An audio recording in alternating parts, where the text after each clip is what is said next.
Not Jar Witness here for something a bit different. I'm not ashamed to say I do enjoy a bit of the late-night comedy shows such as Stephen Colbert.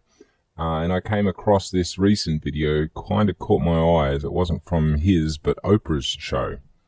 Now, to preface, of course, we all know Stephen is a devout Catholic-ish, and he has every right to be, bless his heart.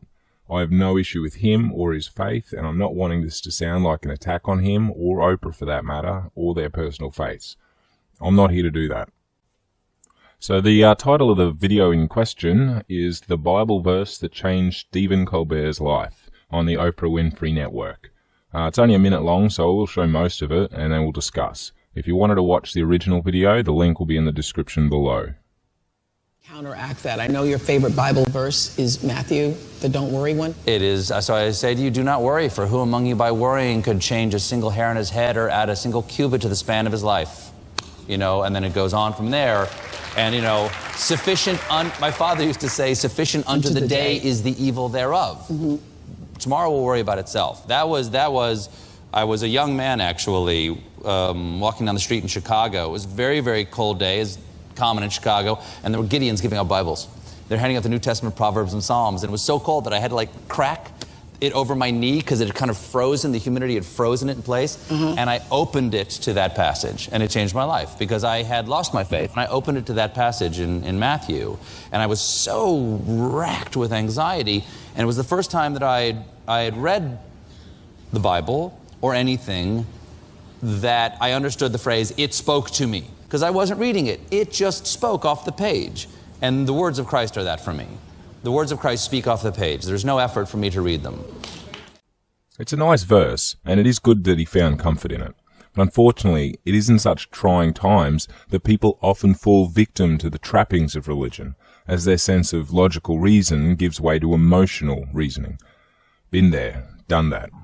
So I don't blame him, as long as it serves as a positive piece of his personality, as it seems to be. But if we think about this, how is this different from believing somebody can talk to your deceased loved ones, psychics or clairvoyants, whatever the stupid name they want to give themselves? Pick out the rational person in this scenario. One person calls it innocent lies, pandering to the crowd in need of comfort, and that it's harmless. Another person calls it emotional abuse and taking advantage of the needy and suffering. How is being convinced that there's a sky god that can comfort you or keep your loved ones safe after they're gone, how is that different to being presented the comfort through a psychic? It's the exact same thing. It's all bullshit, just one with a middleman skimming an extra profit off the top. It's all scams and lies, taking advantage of the helpless and the needy, all in the name of truth, love, and answers. The Bible has about as many answers as the $10 mall psychic with some playing cards. So, I did go on a bit of a tangent, but it's not a bash at Colbert or his faith, as I said. This is to bash the way that religion takes advantage of those in need, when they're easily manipulated or fooled through emotional abuse and brainwashing. But thank goodness Stephen isn't one of the majority of us poor fuckers living a shit life, or else he might have to question his God and whole existence. But I'm not questioning that. Anyway, make sure to leave your thoughts in the comments below. I'm on the Twitter machine now at Not Jar Witness if you wanted to get in touch or just yell insults at me. I always love hearing from people. And if you would like to see more on the Jehovah's Witness or other religious beliefs, as I do what I can to expose and refute them wherever I can, please hit that like button and subscribe if you will. I need all the support I can get at the moment.